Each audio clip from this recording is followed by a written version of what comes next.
मित्रों नमः संस्कृताय।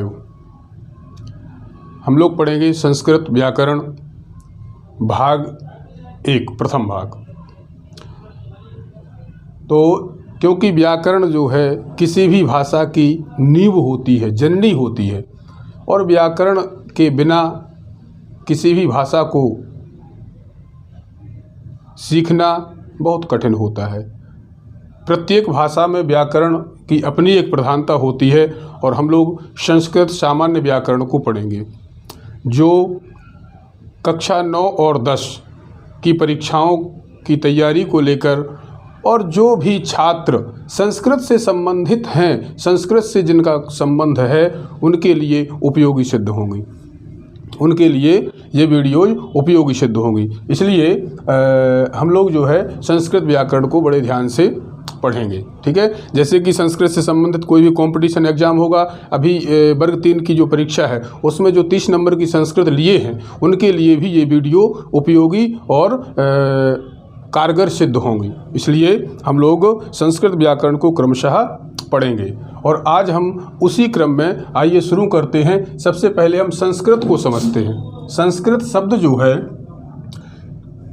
संस्कृत शब्द इसमें एक सम उपसर्ग है, सम उपसर्ग पूर्वक क्री धातु है और क्ता प्रत्यय है और इसमें सुट का आगम होता है, ठीक है ना। इस प्रकार से संस्कृत शब्द का निर्माण होता है, संस्कृत शब्द बनता है, जिसका अर्थ होता है शुद्ध, परिष्कृत, परिमार्जित और परिनिष्ठित। अर्थात सीधी सी भाषा में अगर कहें तो संस्कृत भाषा का अर्थ यह है कि शुद्ध एवं परिमार्जित करना, शुद्ध एवं परिमार्जित करना, ये संस्कृत है।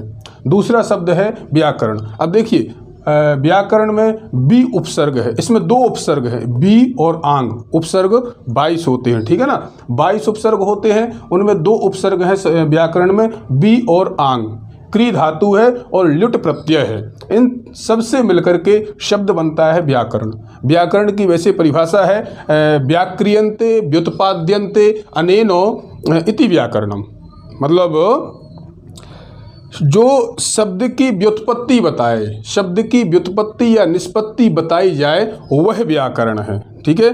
तो व्याकरण को शब्दशास्त्र या पदशास्त्र भी कहते हैं, व्याकरण को पदशास्त्र भी कहते हैं और शब्दशास्त्र भी कहते हैं। अब देखिए यहाँ अपन प्रश्नों को देखें। आपसे पूछा जा सकता है, चाहे संस्कृत से संबंधित कोई भी परीक्षा हो, उनमें आपसे प्रश्न ये पूछा जा सकता है कि संस्कृत में कौन सा उपसर्ग है, संस्कृत में कौन सा उपसर्ग है। तो आप बता सकते हैं कि संस्कृत में ये शम उपसर्ग है, ठीक है। धातु कौन सी है, तो क्री धातु है। प्रत्यय कौन सा है, तो क्ता प्रत्यय है। तो और दूसरा संस्कृत में किसका आगम हुआ है, तो सुट का आगम होता है, ठीक है ना। इन सब से मिलकर के शब्द बनता है संस्कृत। ऐसे व्याकरण में उपसर्ग, तो व्याकरण में 2 उपसर्ग है, एक बी उपसर्ग है और दूसरा आंग उपसर्ग है। और धातु कौन सी है, क्री धातु है, ठीक है। और प्रत्यय ल्युट प्रत्यय है इसमें, ठीक है।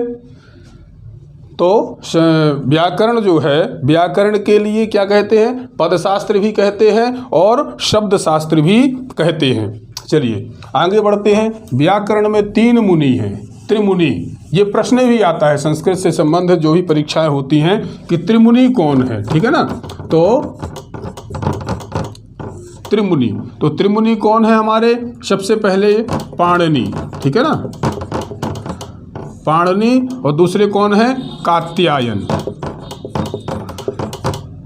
कात्यायन। और तीसरे कौन है, पतंजलि, है ना,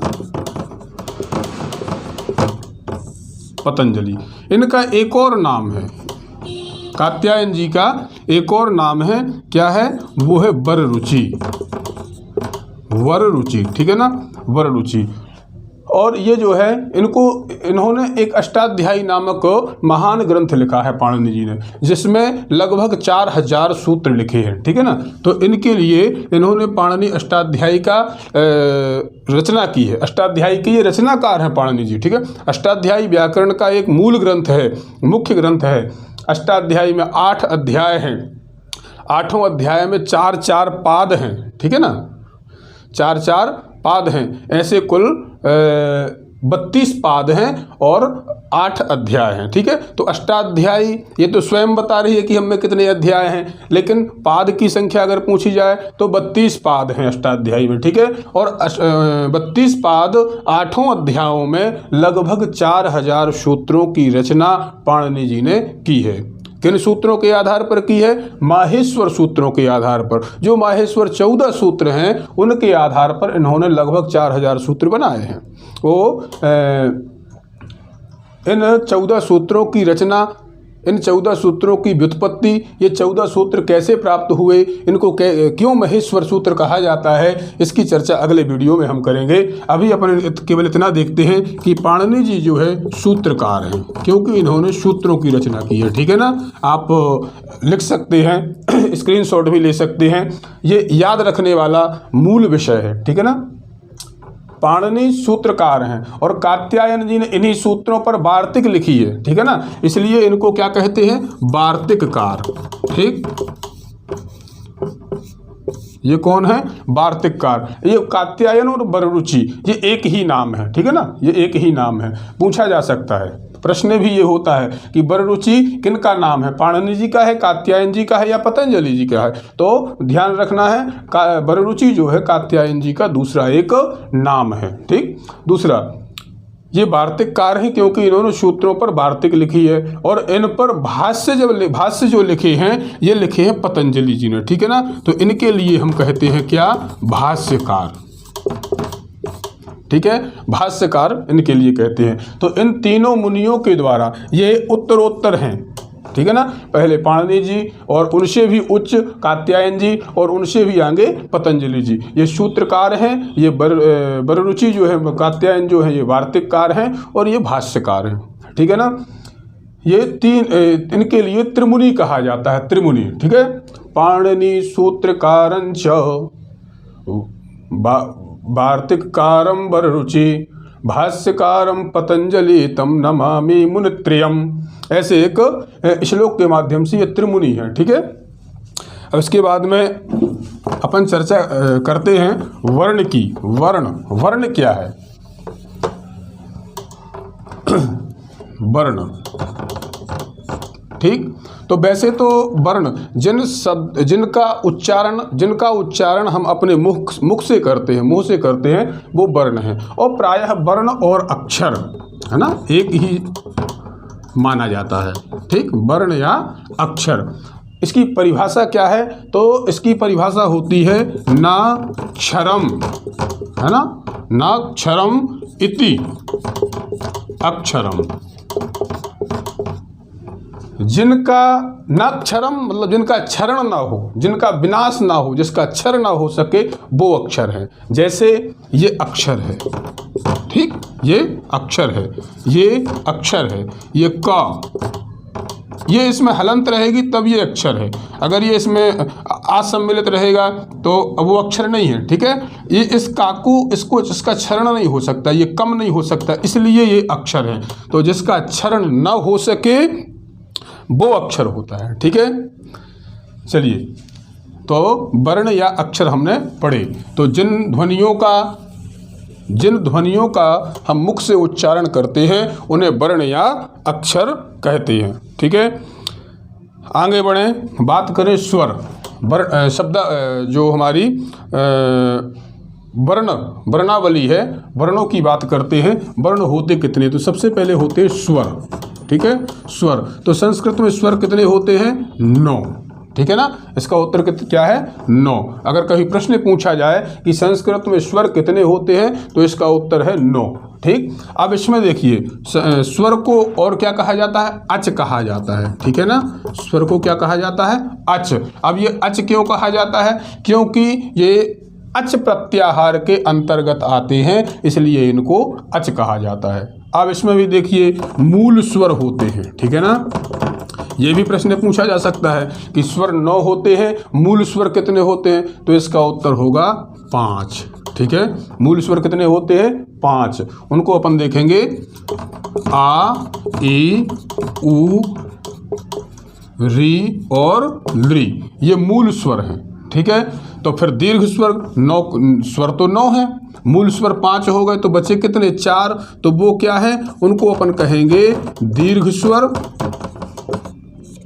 या संयुक्त स्वर, ठीक है ना, इनको संयुक्त स्वर कहेंगे। ठीक, तो वो कितने हैं? 4। तो ऐसे 5 और 4 कितने हो जाते हैं? 9, ठीक है ना, 9 हो जाते हैं। अब ये 4 कौन कौन हैं? ये हैं ए, ओ, आई और औ। ठीक, ये 5 और 4 ऐसे 9 स्वर होते हैं। अब इनको संयुक्त क्यों कहा जाता है? देखिए, इस आ और ई को मिलाने से, ठीक है, क्या को? आ और ई को मिलाने से, ये आ धन ई, इन दोनों को मिलकर के बनता है क्या?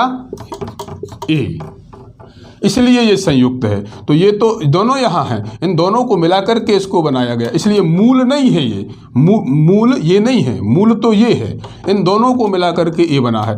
आ और ई मिलकर के ए बना है। पूछा भी जा सकता है कभी, यद्यपि पूछता नहीं है, लेकिन मान लो पूछा जाए कि ए संयुक्त व्यंजन किन दो मूल, ए जो है ए संयुक्त स्वर किन 2 मूल स्वरों से मिलकर के बना है, तो उसका उत्तर क्या होगा? आ और ई से मिलकर के। ठीक है, इसके बाद में आ और ऊ, आ और ऊ, इनसे मिलकर के क्या बनता है? ओ। ठीक है, और फिर आ और ए, इनसे मिलकर के क्या बनेगा? आई। ठीक है, और आ और ओ से मिलकर के बनेगा औ।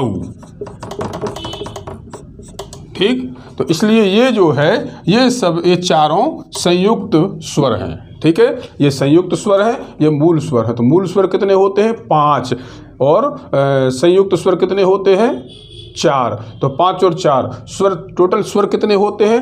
9। स्वरों को और क्या कहा जाता है? अच, या यूं कहें अच को क्या कहा जाता है? स्वर। ठीक है ना, इस तरीके से पढ़ते भी जाएंगे। साथ में हम इनसे किस प्रकार के प्रश्न बन सकते हैं उस पर भी ध्यान देते जाएंगे। चलिए, अब ये जो स्वर हैं, ये 3 प्रकार के स्वर होते हैं। कितने प्रकार के होते हैं? 3 प्रकार के। ठीक है, कैसे? इनको देख लीजिए आप। एक ह्रस्व हो गया, दूसरा आपका दीर्घ हो गया। तो अभी तो आपने देखे, ह्रस्व माने मूल स्वर छोटे और दीर्घ माने बड़े, है ना। लेकिन एक और होता है विभाग, कौन सा? प्लुत। प्लुत। ठीक है, अब इसमें इसको अपन ऐसे पढ़ेंगे, एक मात्रिक, ठीक, द्विमात्रिक और त्रिमात्रिक। त्रिमात्रिक। ठीक है, तो ह्रस्व कौन है? जिनमें एक मात्रा का समय लगे, जिनके उच्चारण में एक मात्रा का समय लगे वो एक मात्रिक, और जिनके उच्चारण में 2 मात्राओं का समय लगे वो द्विमात्रिक, और जिनके उच्चारण में 3 मात्राओं का समय लगे वो त्रिमात्रिक। इन तीनों की पहचान क्या है? देख लीजिए आप। ये आ, ये एक मात्रिक स्वर है। ठीक है, ह्रस्व स्वर है। दीर्घ देख लीजिए तो आ है। ठीक है, और इसको अपन देख लेते हैं प्लुत को, तो ये ऐसे आ, और ये 3 वाला जो हिंदी वाले जो 3 हैं, ये जो निशान होता है ये प्लुत का है। ये प्रायः वेदों में देखने के लिए अधिक मिलता है। ठीक है, तो अब एक मात्रा का समय क्या तय किया गया? तो शास्त्रों ने एक मात्रा का जो समय तय किया है वो जितना पलक झपकने में समय लगता है, पलक झपकने में, है ना, जितने समय में अपनी पलक झपकती है, ठीक है ना, उतने समय को एक मात्रा का काल कहा जाता है, एक मात्रा का समय कहा जाता है। इसका एक श्लोक भी है बड़ा प्यारा, उसको आप चाहे तो याद कर सकते हैं। ठीक है, कैसे? एक मात्रो भवेद् ह्रस्वो द्विमात्रो दीर्घ मुच्यते त्रिमात्रो प्लुतो ज्ञेयो व्यंजनम चार्धमात्रकम। व्यंजन की आधी मात्रा होती है। ह्रस्व का उच्चारण में एक मात्रा का समय लगता है, दीर्घ के उच्चारण में 2 मात्राओं का समय लगता है, और प्लुत के उच्चारण में 3 मात्राओं का समय लगता है। जैसे इसको कहेंगे आ, इसको आ, और इसको आ, ऐसे इसका उच्चारण होगा। और व्यंजनम चार्ध मात्रकम, व्यंजन की जो है आधी मात्रा होती है। जैसे मान लीजिए ये क है तो ये इसमें हलंत रहेगी। व्यंजन जब भी लिखा जाएगा ऐसे लिखा जाएगा, ठीक है ना, हलंत सहित। क्यों? क्योंकि व्यंजन की परिभाषा ये वो है क्या, जिन्हें हम बिना स्वर की परिभाषा क्या है, स्वयं राजन्ते तीश्वरः, ठीक है ना। स्वर की परिभाषा जो है जिनके उच्चारण में हमें किसी और वर्ण की सहायता ना लेनी पड़े, वो स्वर, ठीक है। और व्यंजन की परिभाषा जिनका उच्चारण हम बिना स्वरों की सहायता के बिना न कर सके, वो व्यंजन। अर्थात व्यंजन को हम ठीक तरह से अगर हमें उच्चारण करना है तो किसी स्वर की सहायता लेनी पड़ेगी, ठीक है। और स्वर के लिए, स्वर के उच्चारण के लिए किसी वर्ण की आवश्यकता, किसी वर्ण की सहायता की आवश्यकता नहीं है। इसको ऐसे देख लीजिए आप, जैसे का है तो इसमें जब आ मिलेगा, है ना, आ, तो ये हो जाएगा क्या, पूरा का।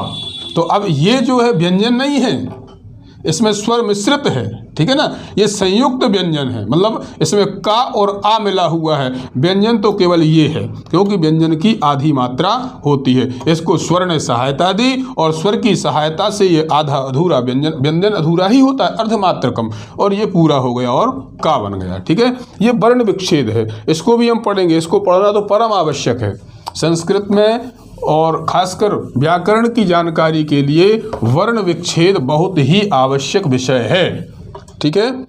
इसको हम पढ़ेंगे। चलिए अब व्यंजन देखते हैं। व्यंजन अभी अपन ने स्वर पढ़े तो मूल स्वर 5 होते हैं, है ना, और संयुक्त स्वर 4 होते हैं, और कुल मिलाकर के स्वर 9 होते हैं। अब व्यंजन की बात करें तो व्यंजन जो है,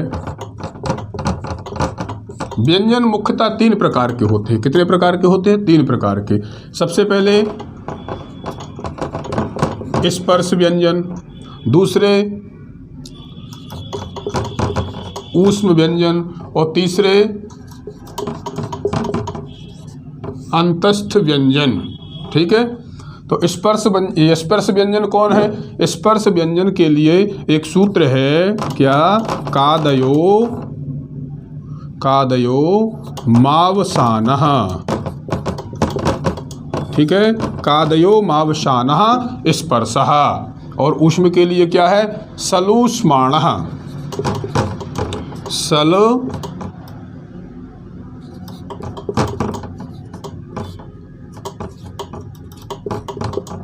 सलह ऊष्माणः। और अंतस्थ के लिए क्या है, यणोन्तस्थः,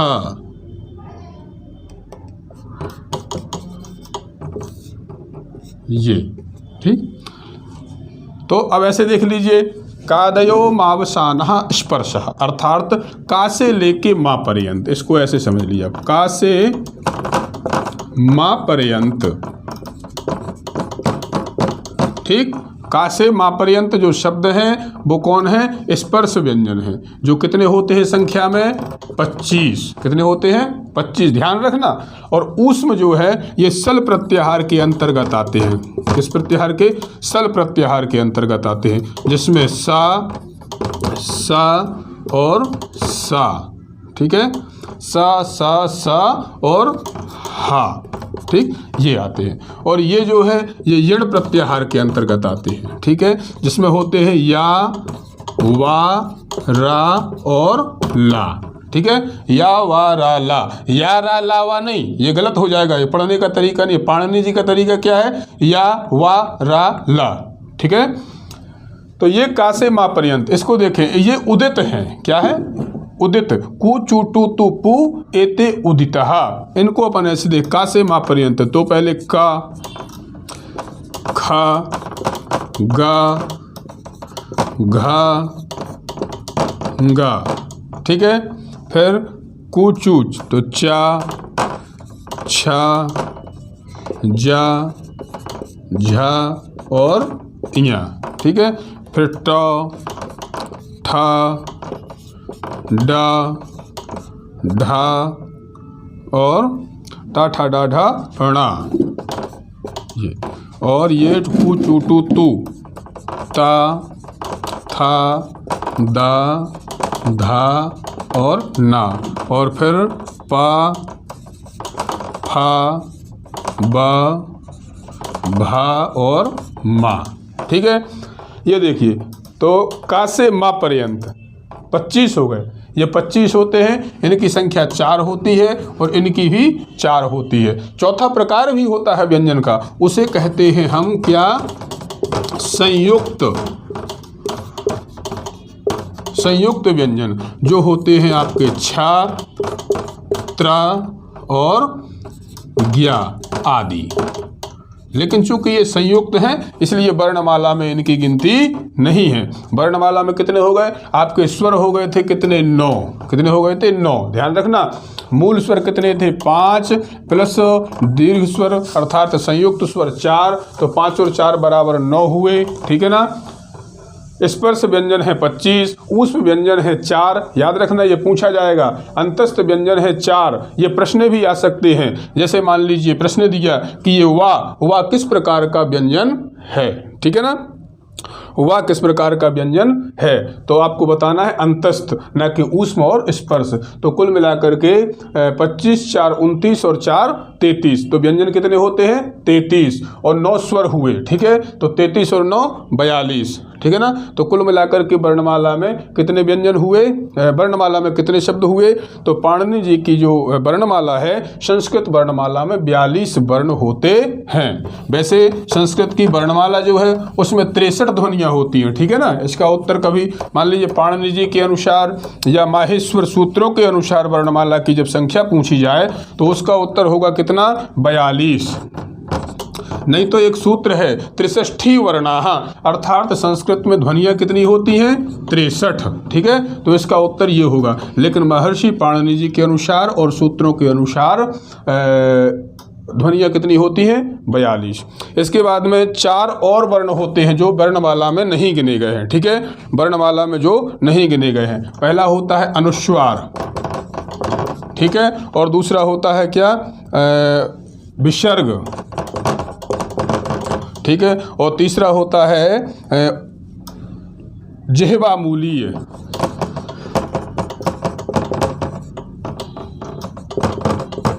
और एक होता है उपधमानीय। यद्यपि ये वर्णमाला में नहीं गिने गए हैं, लेकिन फिर भी ये 4 वर्ण और होते हैं। तो अनुस्वार जो है, अनुस्वार तो ये होता है ना, किसी भी स्वर के ऊपर हो जाता है। और विसर्ग जो है किसी भी शब्द के ऊपर ये होता है, स्वर के बाद ही होता है, लेकिन विसर्ग ये होता है। ठीक, जिह्वामूलीय क्या होता है? कख इति काखाभ्याम, पफ इति पाफाभ्याम, प्रागर्ध विसर्ग सदृशौ।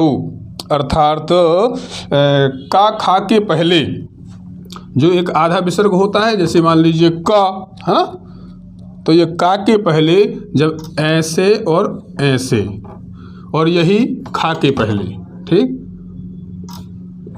ऐसे, तो ये जिह्वामूलीय है। और यही अगर पा और फा के पहले है तो ये उपधमानीय है। ठीक है, एक चीज़ और समझते चलिए यहाँ, इसका भी ध्यान रखना है, वीडियो बहुत लंबा ना हो जाए।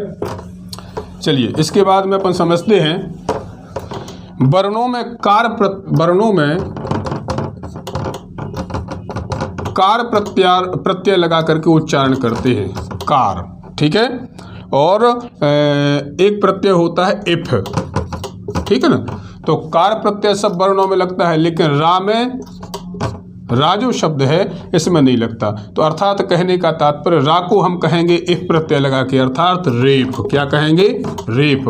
और बाकी शब्दों में जैसे का को कहना है, ठीक है, तो क्या कहेंगे हम? ककार है, सा को कहना है तो सकार, जा को कहना है तो जकार। ठीक है ना, इस तरीके से इनको अपन को ध्यान में रखना है। चलिए मित्रों, आज के लिए इतना ही बहुत है। धन्यवाद।